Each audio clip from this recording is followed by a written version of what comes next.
We thank you for everything that you have done, for the sacrifices that you have made. We thank Brother Harry Johnson and the Memorial Foundation for their tireless efforts, and for all of those who supported this monument in any form or fashion, all of the contributors, corporate contributors, but we thank every individual contributor who found a way to donate to this memorial to make this a possibility. So let us all just give a hand, first to you all, Alpha Brothers, and then to Mr. Harry Johnson and the Memorial Foundation and all of the contributors to this great foundation. Thank you very much for your work.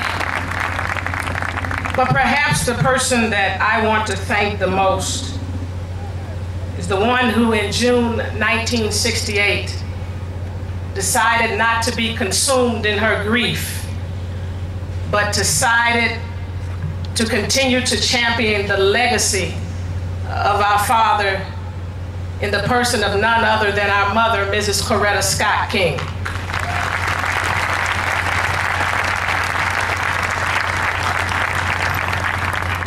In many respects, she laid the groundwork for the institutionalization of the legacy of Dr. King.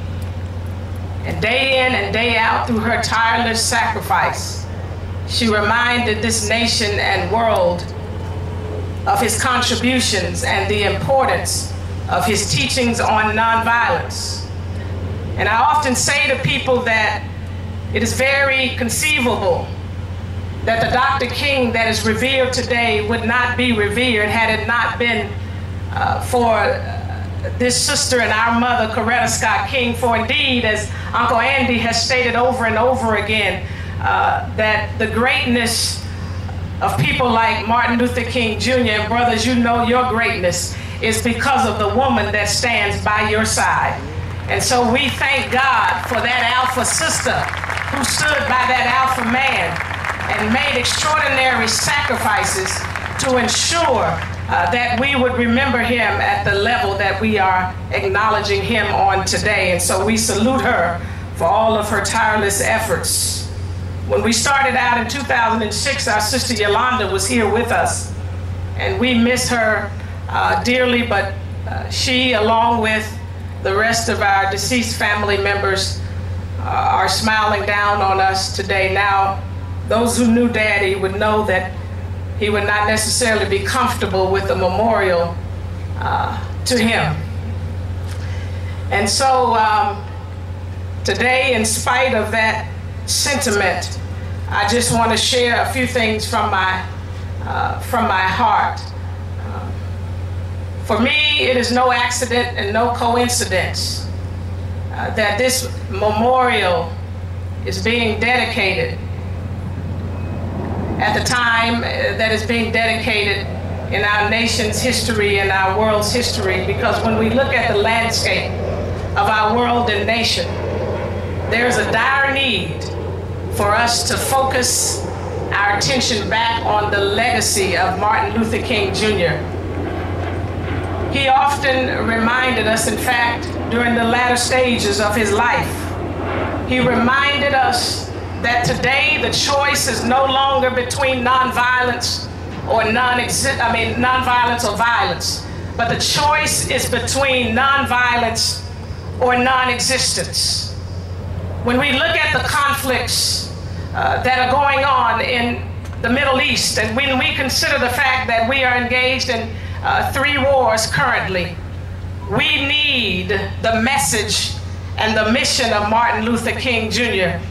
When we consider that there are young people that are engaged in what we call flash mobs all over this nation, we need the message and the mission of Martin Luther King Jr. When we consider the fact that there have been those embroiled in conversations and even conflict around our debt ceiling, and conflict and conversation around How do we ensure that the least of these, our brothers and sisters, are taken care of in this country? We need the message and the mission of Martin Luther King Jr. When poverty is not even on our mind in America in terms of addressing it as an assault against it, we need the message and the mission of Martin Luther King Jr. And so this monument is being dedicated at a very critical time. There is no accident and no coincidence that is being done at this time.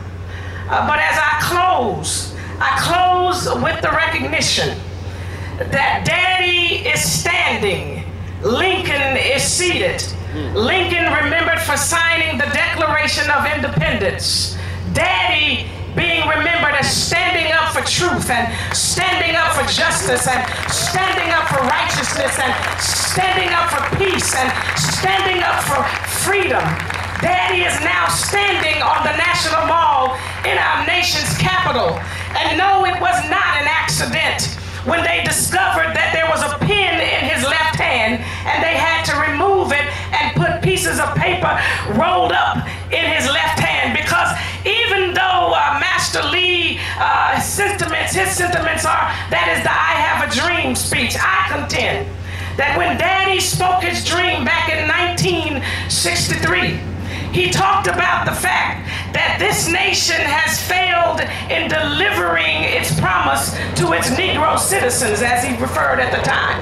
And he said, we are here to deliver that promissory note, and we refuse to believe that the Bank of Justice is bankrupt, even though we have been presented with a check marked insufficient funds. Well, Daddy is standing here now as a constant reminder with those rolled up sheets of paper